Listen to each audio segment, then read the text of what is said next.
So once you are 2 minutes away from that 15-minute time period,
yeah, okay, good.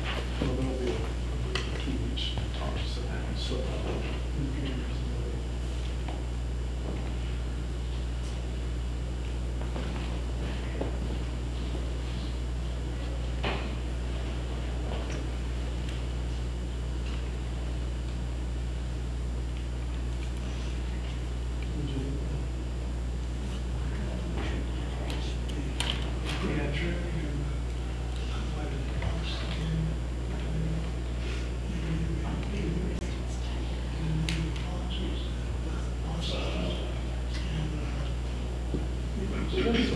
still have another minute or two. You're welcome to get coffee or tea in the back if you're thirsty.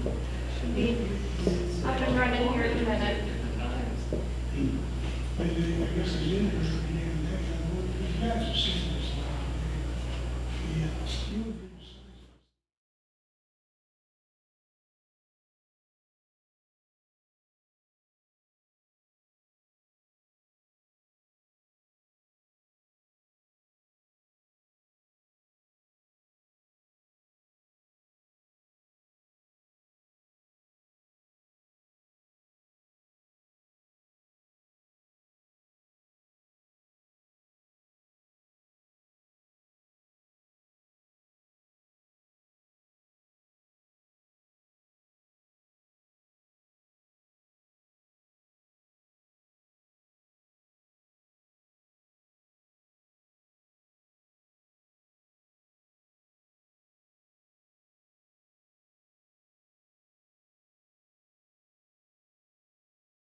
constantly unique places. And until the last 2 years before I left. I've been out there collecting some JJ. I'm a different time. I haven't heard. I haven't never had work with them. I have 5 weeks paid vacation. Toward the end, I never really used my vacation. Is that what you were as an engineer? Yeah. Yeah, the project engineer. It drives me nuts, like training. It drives me nuts. You go from engineering to officer. And the hard times. Can't figure why they're making this damn music.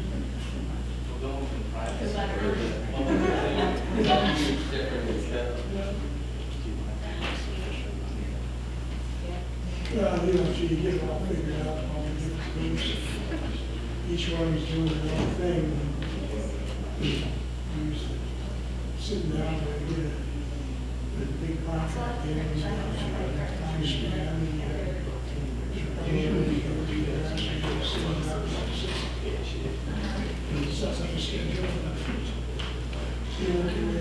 Okay, good morning, everyone. Welcome to the 13th Annual Regional Science Consortium Research Symposium. Hard to believe we're at 13 years. So we're excited to get the session started this morning. We're just a minute behind, so I'm going to go over some really quick housekeeping things. Out front, you notice the registration table, so if you didn't stop there already, be sure you do to get your proceedings and any other information. We do have our poster session this evening from 6 to 8. Everybody is welcome to attend. There will be refreshments, and we have 36 posters this year, so a tremendous number of posters. We also have over 34 oral presentations as well, and many students that are presenting. So if you have any questions as we go through the day, please stop at the registration table. Somebody will be there the entire time. We are going to be live streaming the entire symposium via our YouTube channel, which is RegSciTV. So I want to thank Eric for getting that all set up and having everything work very smoothly. So with that being said, you notice I'm using a microphone. I know some of us project our voices very well. Sometimes it's hard to hear you in the back the way this room is set up. So we are asking that everybody make sure you use the microphone. It'll be on the whole time. You can tip it depending on how high and tall you are. So just make sure you use it so that way it'll project onto the camera and the audio system there. All right, we're going to go ahead and get started. I'd like to introduce Jerry McWilliams. He's the insect curator for the Tonbridge Environmental Center Natural History Museum. If you have the opportunity after this session, they have several tables with their specimens set outside. And he's going to be talking to us about the Lepidoptera of Presque State Park.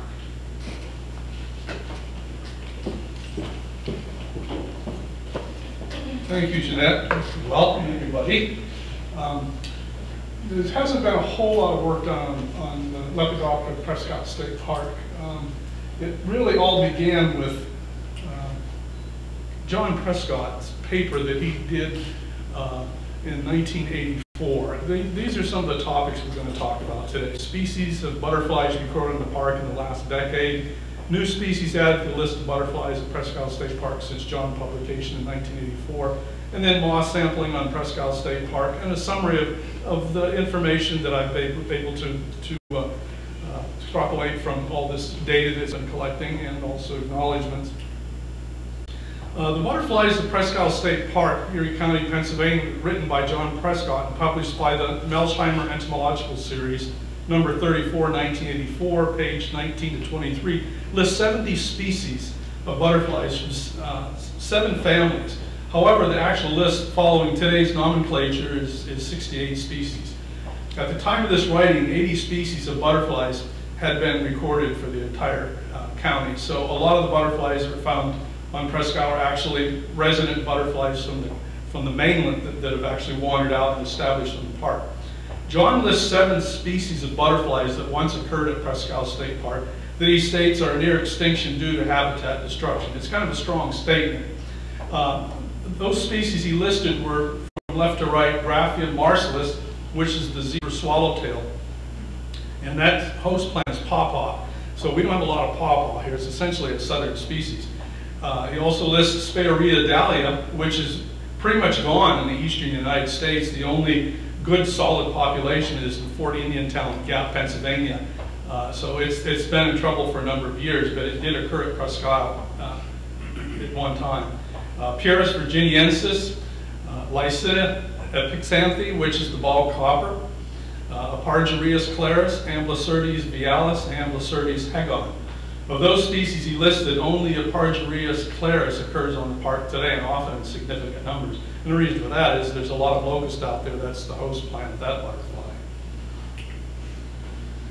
The one thing about his paper that I really don't know, it was written in 1984, and I knew John personally, and he actually collected butterflies as early as 1955 throughout the county, and he did a lot of work on the park as well. I just don't know, over that course of 30 years or so, how much of that information that he has on his paper was, say, the last 2 or 3 years, say from 80 to 84, or if it included all the information from 1955.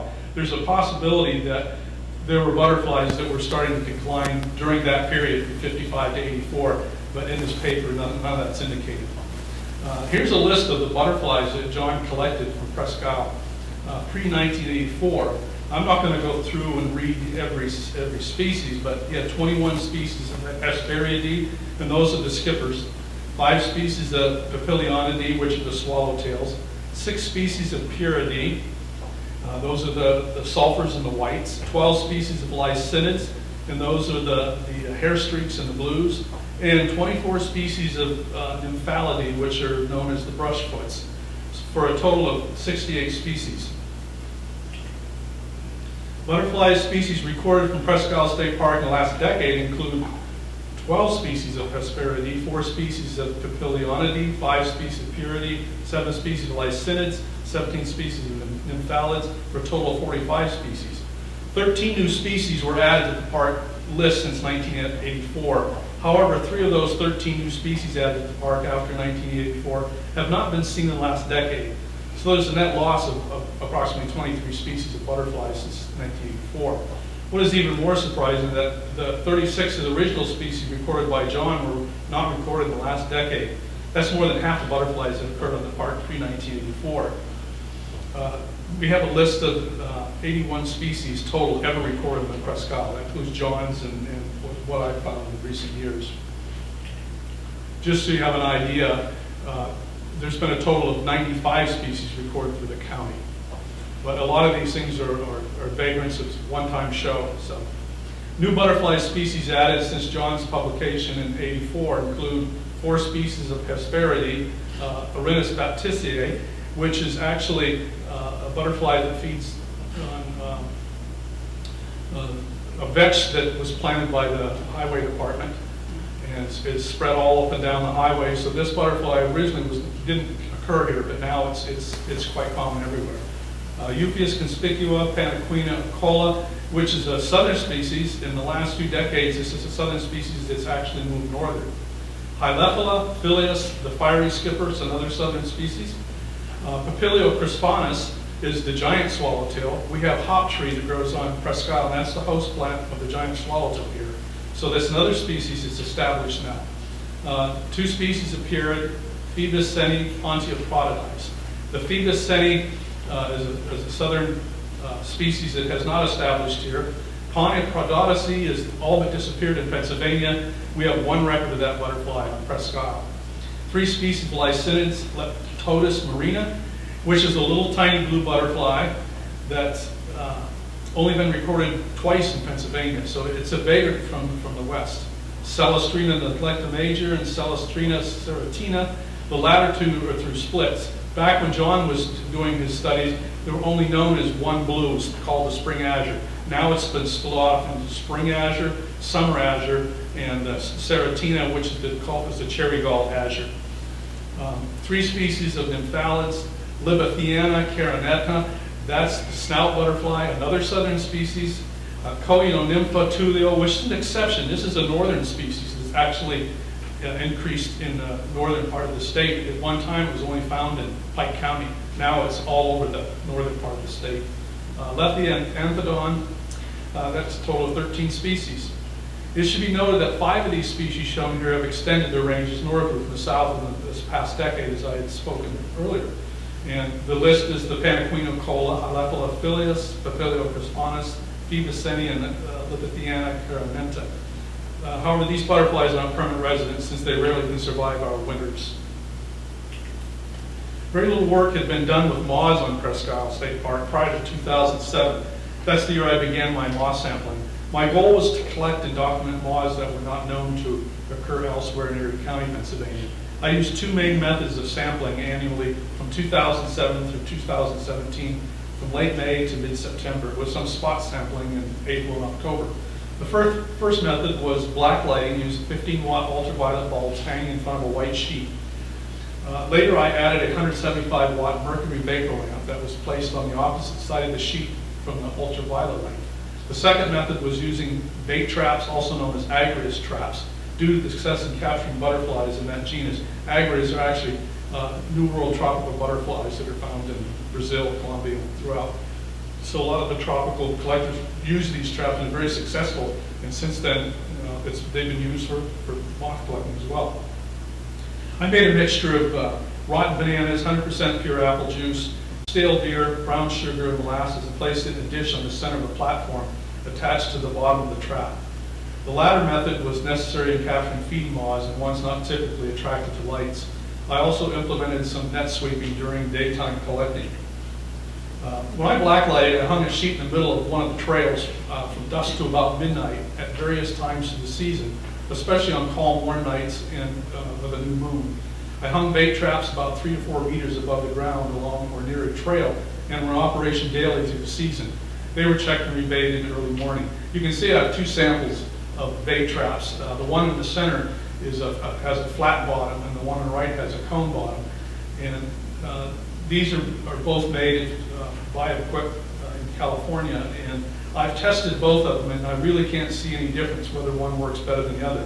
If you notice the trap in the middle, it has a clear panel at the top, and the one on the right doesn't. That's something else I added just to experiment to see what would happen. Typically, when butterflies or moths fly into these traps, they come to the bait, and when they've fed and are ready to leave, they have a tendency to fly up. By having the clear panel on the top, my theory was that that would allow more light in and more likely to go up into the top of the trap, in which I've found that seems to be true. The one at the darker top, they tend to be hanging down lower in the trap. They don't go up as high, so you have a tendency to have some escape sometimes. In the last 10 years of sampling, about 70 species of moths have been collected on Presque State Park that have previously not been recorded in the county. Perhaps 2 or 3 species may even be new for Pennsylvania. About 600 species of moths have been reported from Erie County, probably half of which have been found in Presque State Park. And I might add that before I started doing this work, there were only about 150 species moths known to occur in Erie County. So this 600 is still far from the state of over 2,000 species. So we have a long ways to go with new material. Most of these have been found in the last decade. One group of moths in the genus Catocala are quite species diverse on the park. Catocalas are often referred to as underwing moths because of the bright orange, pink, or black underwings hidden while at rest by upper wings that resemble tree bark. The dark underwing group can be fairly common in Presque State Park, but are quite rare on the mainland of Erie County. Their larvae host plant is in the family Juglandaceae, which includes the black walnuts, butternut, hickory nut. Within the past 5 years, these dark underwing catocalas have been captured in bait traps, sometimes in fair numbers. The nut trees, the walnut, butternut, hickory are quite rare in the park. In fact, there's just a small patch of black walnuts found around the waterworks ponds. This may or may not be the source of this group of catocala moths, but I was quite excited to start catching these because all the years of collecting in the county, I'd never collected any. There is some evidence of a funneling effect of butterflies and moths in the park, similar to what occurs with bird migration. This is particularly true with species whose permanent breeding ranges typically do not extend as far north. Some are known to be vagrants, often from the deep south, while other species are known to make long-distance flights in large numbers during successive breeding seasons. It is suspected that Lake Erie acts as a barrier for northward moving lepidoptera as it does birds. Butterfly and moth movement flows along the south shore of Lake Erie, then entering the peninsula where they're deposited. Here are some examples of recent southern species that are collected or observed more frequently from the park than from the county mainland. Ascalapha odorata, the top one there, is a very large moth that's typically found in Central America, in Florida and Texas, and they're known to wander as far north as southern Canada. And they're quite large. They have a wingspan of 13 to 14 centimeters. So there's been at least 2 or 3 we found on Presque State Park.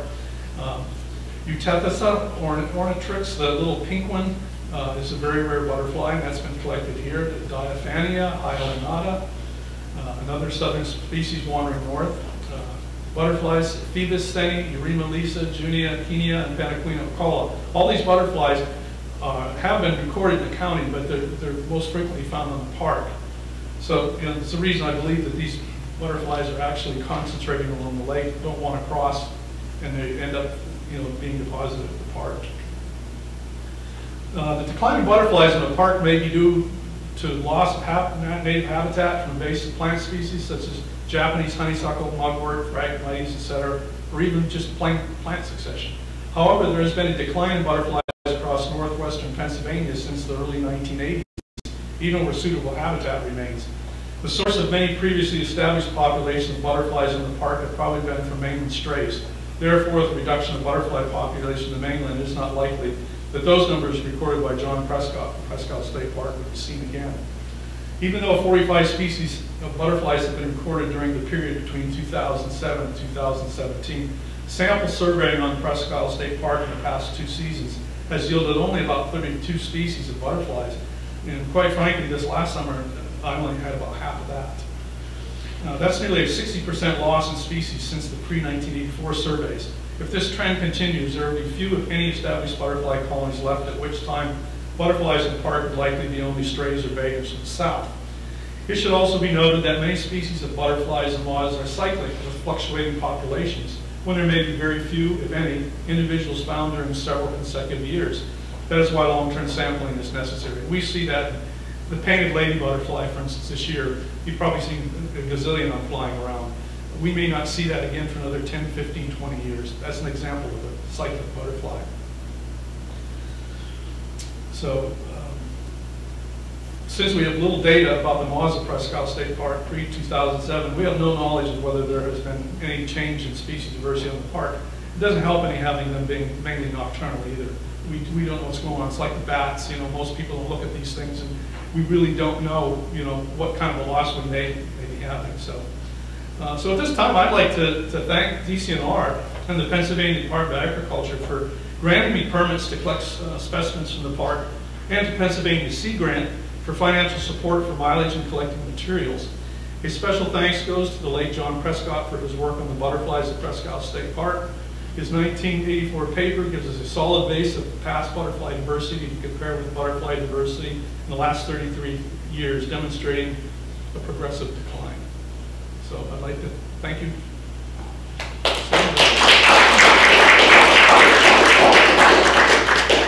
We have some time for questions.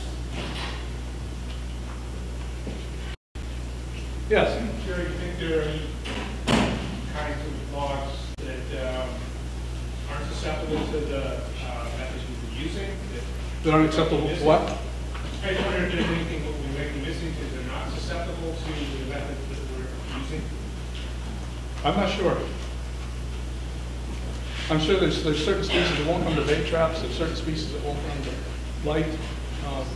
Oftentimes some of the moth records we have are only from larvae because we have no idea of the adult stage. We can't get them in the traps, can't catch them during the day with sweeping. So I always encourage people to find larvae to try to rear them and to see what we have. Yes. Well, maybe I should ask Mark. What other kinds of samplings are you thinking of, or are there? Well, those are the methods that's used by most entomologists. Yeah. The other alternative would be, like, say, to actively go out and look for larvae on houseplants and rear them. But as far as collecting adults, I'm not aware of any other methods of collecting adults other than sweeping, baiting them, and blacklighting.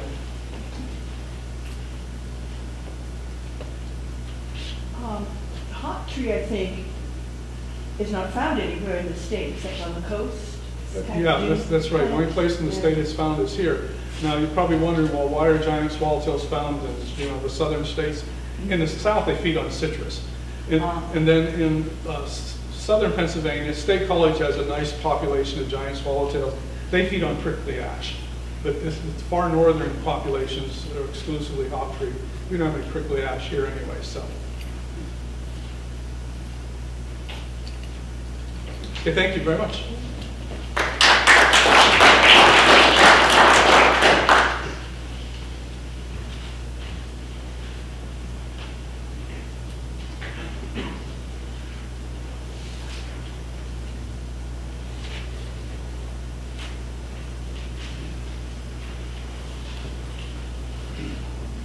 Our next speakers, Chloe Paris and Jacob Kissel. They're undergraduates from Gannon University under the advisement of Christopher Dempsey and Greg Madraso, and they will be presenting on the growth of end-of-the-year yellow perch.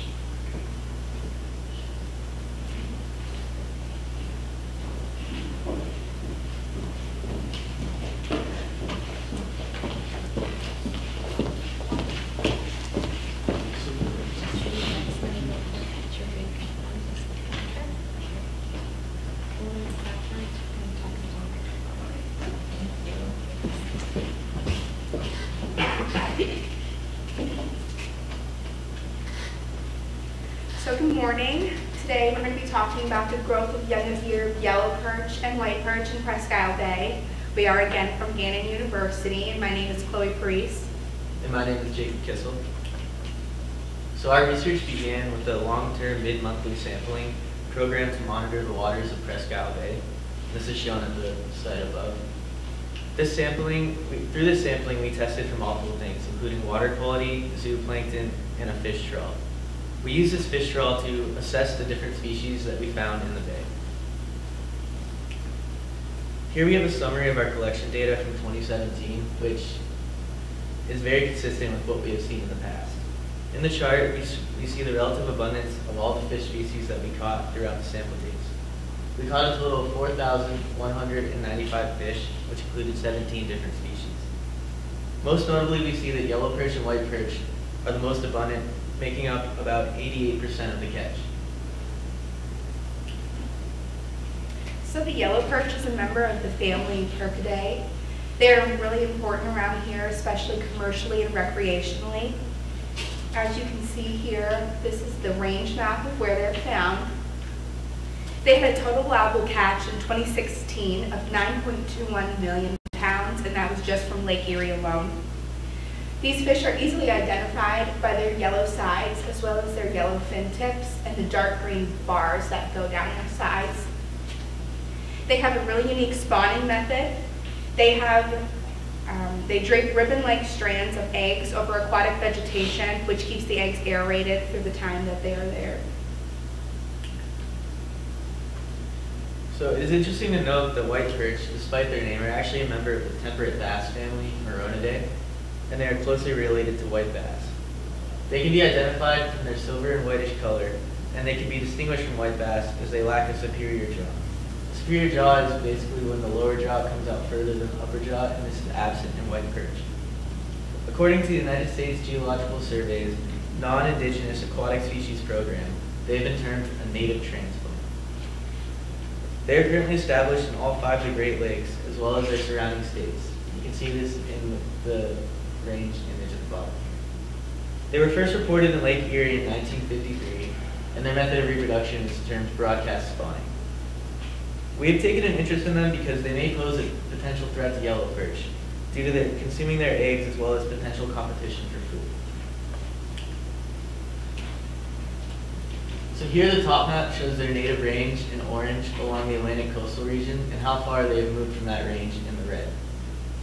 This bottom map shows how they've done that from moving from their native range in the Hudson River through the Erie Barge Canal into Lake Ontario and then into Lake on Erie through the Wellands Canal.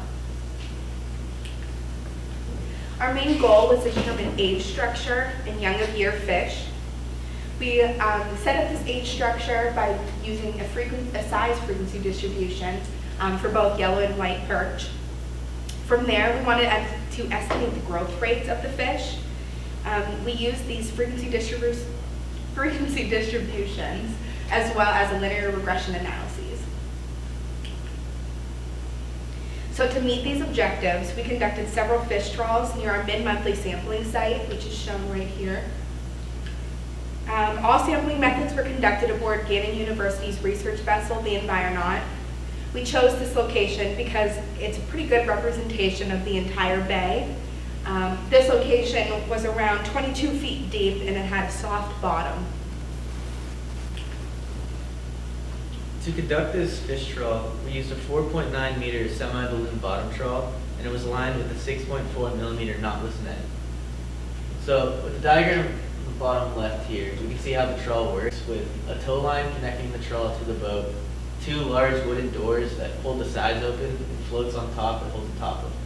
The back end is called the caught end, and that's where the fish are actually caught. Once we finish the trawl, we have to manually pull the trawl back on board, and this is shown in the bottom right. Once the trawl is pulled back on board, we collect the fish, identify them, and then measure them, as you can see in the top left image. Once they're measured, we count them and release them back into the water, with the exception of a few species that we kept each sampling date for future analysis in the lab. Overall, we had 6 trawl dates spread from June 16th to October 9th. Each trawl was approximately 0.7 kilometers in length. You can see them here on the image. They're all about in the same spot and about the same length. So across the dates, yellow and white perch were generally the two most abundant fish species that we were collecting during these trawls. The next two most abundant species were going to be the round goby and the pumpkin seed. And as you can see, the round goby and pumpkin seed are the lines down here, and the yellow and white perch are up here. We caught a total, again, of 4,195 fish. We caught 17 different species, and from those, there was 9 different families. We caught a total of 1,527 yellow perch and 2,183 white perch.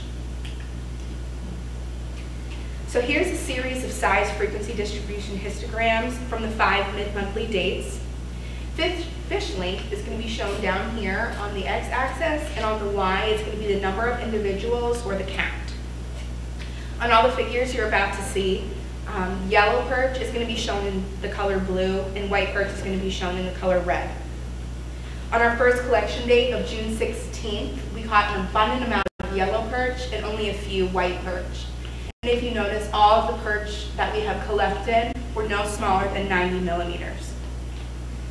In July, we started seeing this appearance of these small yellow perch and white perch. If you notice, there's a gap between the fish that we were previously collecting in June and the young of the year that we are confident to say that these fish are. On the subsequent dates, the young of the year of both species appear to be growing based on the peaks shifting to the right in these graphs. Early, the white perch appear to be smaller than yellow perch, appear to catch up in the middle of August, and surpass them in length as the season continues, as you can see here.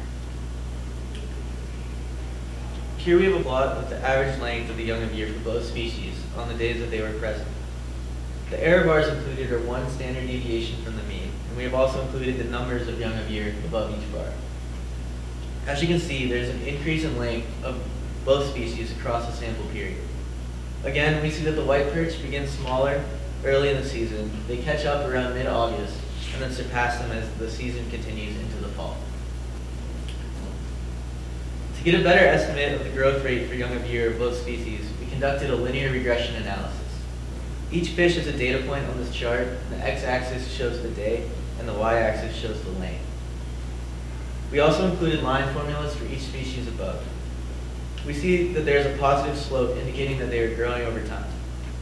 The growth rate for white perch was determined to be 0.45 millimeters per day, with a 95% confidence interval between 0.44 and 0.46. The yellow perch showed a growth rate of 0.29 millimeters per day with a confidence interval between 0.28 and 0.31. These results suggest that in the open waters of Presque Bay in 2017, the growth rate of the young of year white perch was higher than the growth rate of the young of year yellow perch. Once again, we see that the white perch begins smaller, catch up around the middle of August, and then surpass them as the season continues. So with the information we have gathered thus far, there are several questions we found ourselves asking.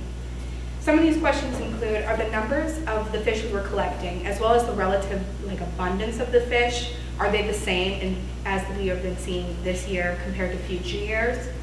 Same with the growth rates. We want to know if this was just a weird year and white perch seemed to be growing faster than yellow perch or that sort of thing. We want to know what they're eating. That might provide more insight about competition, if they're eating the same things or maybe they're not even eating the same things at all. We also want to know if the other variables we've been collecting in the bay on the environment, if they have any influence at all on the things that we're seeing with these species. And we also want to know, once these fish are no longer considered young of year, how do their growth rates compare later on in their lives? Do the white perch still continue to grow faster than the yellow perch? Do they maybe meet up again as we saw eventually in August? So we want to thank everybody who has gave us some support for this entire project. Specifically, we want to thank the biology department as well as the Morosky College of Health Professions and Sciences at Gannon University. We want to thank Nate Reckner for sharing his data with us about his fish community. That provided us a good insight on what we were seeing as well. We also want to thank the other students who were aboard the Environaut who was helping us collect all this data because, you know, the more hands, the better. We want to say thank you to Sam Polson, who was the captain of the Environaut, who took us out every month and made sure that we were able to do this project. And we also want to thank you guys for listening to us today, and if you have any questions, we'll be happy to answer them.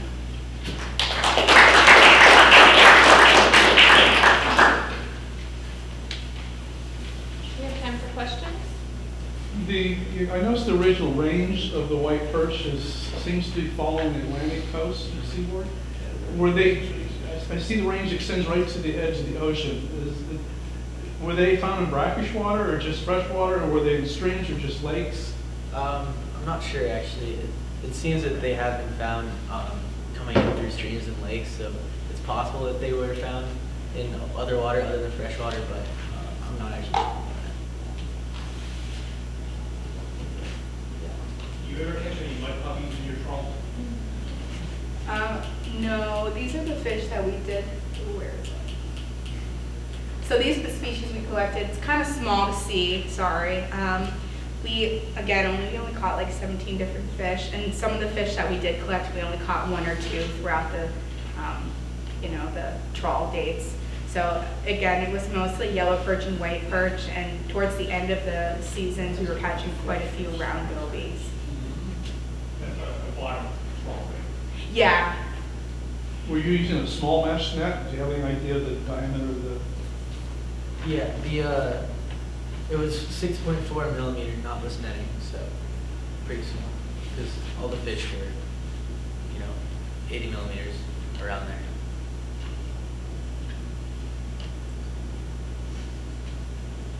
Any questions? Thank you very much.